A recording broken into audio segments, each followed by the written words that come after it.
Modular கிச்சனாக இருந்த என்னோடய வீடு இப்போ ஓப்பன் கிச்சனாக மாறி இருக்கு.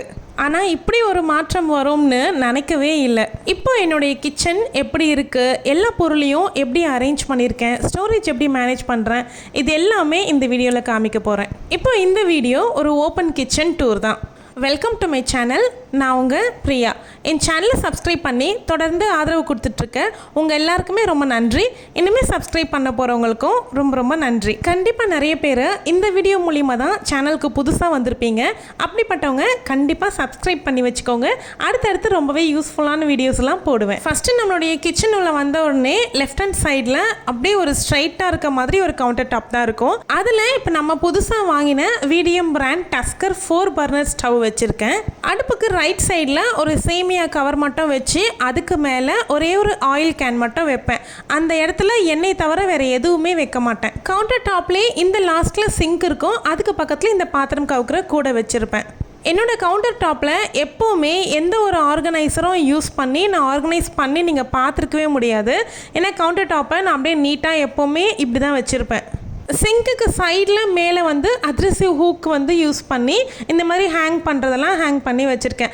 வைப்பரு, சிங்க்கு க்ளீன் பண்ணுற ப்ரஷ்ஷு, அப்புறம் டஸ்டரு, வாட்டர் பாட்டில் ப்ரஷ்ஷு, இந்த மாதிரி அடிக்கடி தேவையானதை மட்டும் இங்கே மேலே மாட்டி வச்சுருக்கேன். நீங்கள் நினைக்கலாம் கவுண்டர் டாப்பில் ஆர்கனைஸ் பண்ணி வச்சுக்கிட்டீங்க அப்படின்னா எடுக்கிறதுக்கு ஈஸியாக இருக்கும்ல அப்படின்னு நினைக்கலாம்.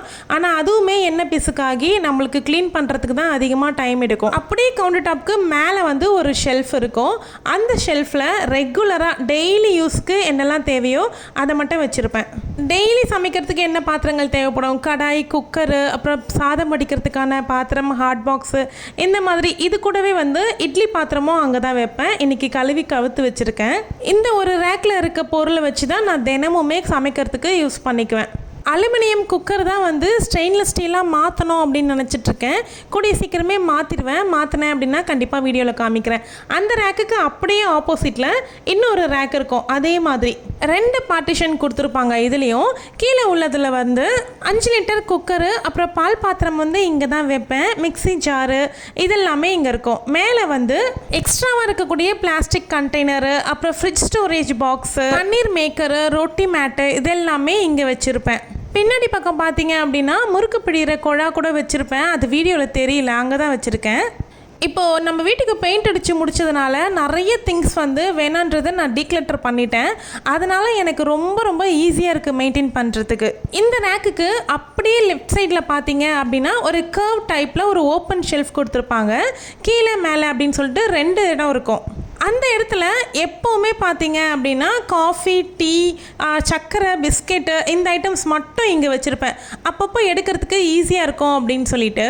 வெள்ளை சர்க்கரை பெருசாக யூஸ் பண்ணுறது கிடையாது. டீ வைக்கும்போது மட்டும் வெள்ளை சர்க்கரை யூஸ் பண்ணுவேன்.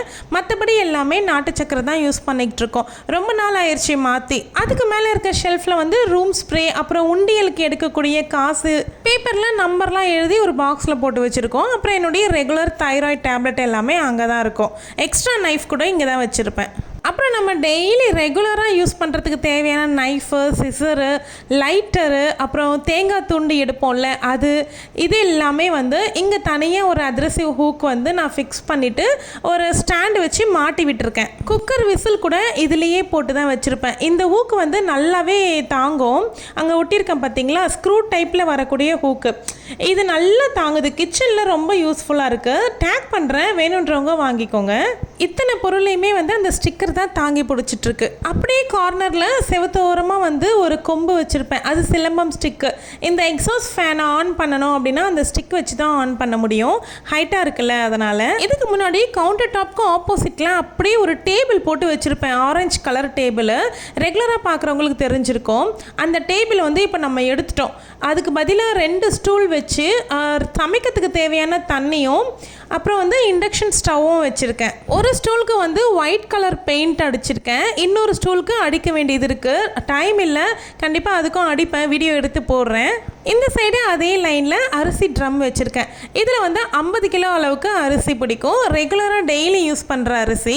அதுக்கு மேலே அப்படியே பூண்டு வந்து உதிர்த்து வச்சுருக்கேன். இப்போ தான் மெயினான விஷயம், கிராசரி ஷெல்ஃப். நம்ம எப்போ கிராசரி பாட்டில்ஸ் எல்லாமே கிளாஸ் கண்டெய்னராக சேஞ்ச் பண்ணோமோ அதுலேருந்து வந்து எனக்கு இது ரொம்ப ஃபேவரட்டான பிளேஸாக மாறிடுச்சு. பார்க்கும்போதே அப்படியே விசிபிளாக தெரியுதுல்ல எந்தெந்த பொருள் எது இதில் இருக்குது அப்படி நிறைவாக இருக்கிறத பார்க்கும்பொழுதே நமக்கு சமைக்கிறதுக்கு ரொம்ப ஆர்வமாக இருக்கும். இது வந்து கடப்பாக்கல் தான் இருக்கும். 3 ரேக் வரும். இதில் வந்து இந்த இடத்துல வந்து எக்ஸ்ட்ராஸாக இருக்கக்கூடிய பருப்பு, கோதுமை மாவு, அஞ்சரை பெட்டி, அப்புறம் ரெகுலராக யூஸ் பண்ணுற காசு அது எல்லாமே அங்கே வச்சுருப்பேன். அதுக்கு அப்படியே மேலே பார்த்தீங்க அப்படின்னா இந்த ரவுண்ட் கலர் ட்ரேயில் ஓப்பன் பண்ணி வைக்கிற பேக்கெட்ஸ் மட்டும் வச்சுக்குவேன். மற்றது எல்லாமே வந்து இந்த மாதிரி கொட்டி வச்சுருக்கேன். தேன் வந்து டெய்லி பசங்களுக்கு மார்னிங்கில் எம்டி ஸ்டொமக்கில் 1/2 ஸ்பூன் அளவுக்கு தினமும் கொடுத்துட்ருக்கேன். இந்த பக்கம் எல்லாமே கிராசரி ஐட்டம் தான். ஒரு ஹைட்டுக்காக வேண்டி பின்னாடி வந்து ஒரு கார்ட்போர்ட் பாக்ஸ் வந்து கொடுத்துருக்கேன். ஷெல்ஃப் ரைசர் வந்து வாங்க வேண்டியது இருக்குது. வாங்கினேன் அப்படின்னா கண்டிப்பாக வீடியோவில் காமிக்கிறேன். இந்த பாட்டில்ஸ் எல்லாமே ரீசெண்டாக நான் பர்ச்சேஸ் பண்ணது தான்.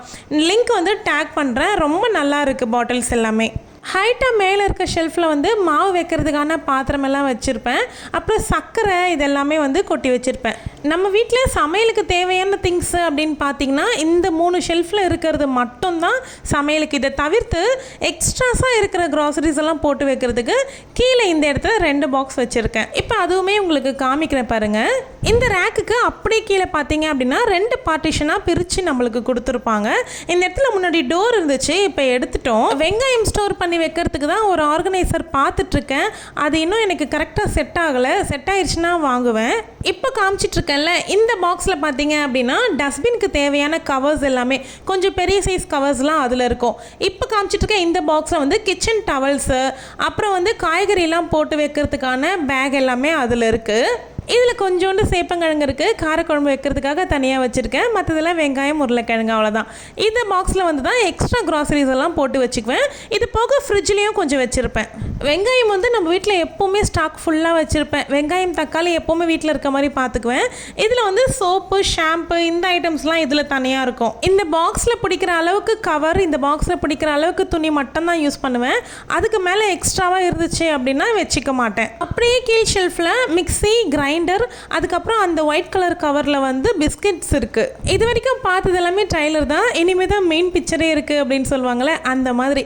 நம்ம கபோர்டெல்லாம் எடுத்துட்டோம்ல, அந்த இடத்துல எப்படி அரேஞ்ச் பண்ணியிருக்கேன் அப்படிங்கிறத தான் இப்போ காமிக்கிறேன்.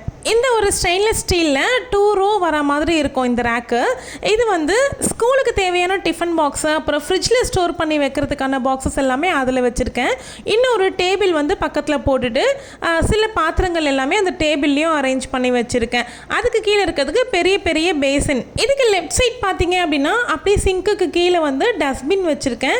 அதுக்கு பக்கத்தில் ஒரு பிளாஸ்டிக் பாக்ஸில் வினிகர், க்ளீன் பண்ணுறதுக்கு தேவையான லிக்விடு, ப்ரஷ்ஷு, கொடை இதெல்லாமே வச்சுருக்கேன். டஸ்ட்பின் வந்து மூடி போட்டு வர மாதிரி பார்த்துட்ருக்கேன். கிடச்சிருச்சுன்னா வாங்கிடுவேன். இந்த டேபிளுக்கு பக்கத்துலேயே அப்படியே இன்னொரு டேபிள் ஒன்று போட்டு அதுக்கு மேலே வந்து 2 ஷெல்ஃப் வர மாதிரி ரேக் வச்சுருக்கேன். அதில் ஒன்று வந்து பிளேட்ஸ் எல்லாமே ஆர்கனைஸ் பண்ணி வைக்கிற மாதிரியான ரேக்கு. எல்லாமே ஸ்டெயின்லெஸ் ஸ்டீல் தான் இது. இதுக்கு பக்கத்தில் இருக்கிறது பார்த்தீங்கன்னா அப்படியே பிளெயினாக இருக்கும் இந்த ரேக்கு. இதில் வந்து ஸ்பூன்ஸ் எல்லாமே ஒரு ஸ்டாண்டு வச்சுருக்கேன். குட்டி குட்டியான கிண்ணம் எல்லாமே அங்கே வச்சுட்டு குட்டி குட்டி தட்டெல்லாம் கூட இதுலேயே அடங்குற மாதிரி வச்சுட்டேன். இந்த ஸ்டெயின்லெஸ் ஸ்டீல் ரேக் எல்லாமே எங்கேருந்து கிடச்சிச்சு அப்படிங்கிறதையும் நான் சொல்கிறேன். அந்த டேபிளுக்கு கீழே அப்படியே நியூஸ் பேப்பருக்கு மேலே இன்னொரு நியூஸ் பேப்பர் வச்சு தோசை தவா 2மே அங்கே தான் வச்சுருக்கேன். அதுக்கு பக்கத்தில் அப்படியே கீழவே ஒரு ரேக் மாதிரி வச்சாச்சு. இதுக்கு ஹைட்டுக்காக எந்த ஸ்டூலும் வைக்கல நான். இதில் வந்து கரண்டி, டம்ளர், வடிகட்டி, அப்புறம் புளி வடிகட்டுறது, மத்து, தாளிப்பு கரண்டி இது எல்லாமே இங்கே தான் இருக்குது. இப்போ வந்து பிளாஸ்டிக் டீ ஃபில்டர் எல்லாமே எடுத்துட்டேன். ஸ்டெயின்லெஸ் ஸ்டீல் வச்சுருக்கேன். போக போக இன்னும் கொஞ்சம் பிளாஸ்டிக்ஸ் எல்லாமே ரிமூவ் பண்ணிவிடுவேன். அந்த லாஸ்ட்டில் ஒரு பையில் இருக்கிறது வந்து சாண்ட்விச் டோஸ்டர். அது இந்த பக்கமாக கவர் போட்டு மூடி வச்சிருக்கிறது வந்து இடிக்கல். அவ்வளோதாங்க. இவ்வளோதான் என்னுடைய kitchen things. Modular kitchen damage ஆகிட்டு அதை ஓப்பன் பண்ணி எடுத்ததுக்கு அப்புறமா எப்படி அடுக்க போகிறேன் அப்படின்னு பிளாங்காக நின்னதுக்கு அப்புறமா தான் எனக்கு ஹெல்ப் பண்ணது நம்ம மாடுலர் கிச்சனில் யூஸ் பண்ணிட்டு இருந்த ட்ராஸில் இருந்த இந்த ஸ்டெயின்லெஸ் ஸ்டீல் ரேக்ஸ் தான். அதில் அட்டாச் பண்ணியிருந்த ஸ்க்ரூஸை ஓப்பன் பண்ணி அந்த உட்டை மட்டும் தனியாக எடுத்துட்டு இந்த ரேக்ஸை வச்சு நான் அரேஞ்ச் பண்ணியிருக்கேன். எப்படி இருக்குது இந்த செட்டப்புங்கிறத கண்டிப்பாக எனக்கு கமெண்ட்டில் வந்து ஷேர் பண்ணுங்கள் ப்ளீஸ். எனக்கு வந்து கன்வீனியண்ட்டாக தான் இருக்குது. பெருசாக ஒன்றும் கஷ்டமாக தெரியல. இப்போ இன்னும் ஈஸி ஈஸியாக தான் இருக்க மாதிரி ஃபீல் ஆகுது. இந்த ஸ்டெயின்லெஸ் ஸ்டீல் ரேக்ஸ் எல்லாமே சிமிலர் ப்ராடக்ட் இருந்துச்சு அப்படின்னா நான் கண்டிப்பாக டேக் பண்ணுறேன், செக் அவுட் பண்ணி பாருங்கள். என்னோட இப்போ நான் செட் பண்ணியிருக்கேன் இந்த ஓப்பன் கிச்சன் செட்டப் வந்து எப்படி இருக்குது அப்படின்னு என்னோட ஷேர் பண்ணிக்கோங்க கமெண்ட்டில். இதில் எதை மாற்றலாம் அப்படின்னு உங்களுக்கு தோணுதோ அதையுமே சொல்லுங்கள். வீடியோ பிடிச்சிருந்தா வீடியோ லைக் பண்ணிக்கோங்க. தேங்க்யூ.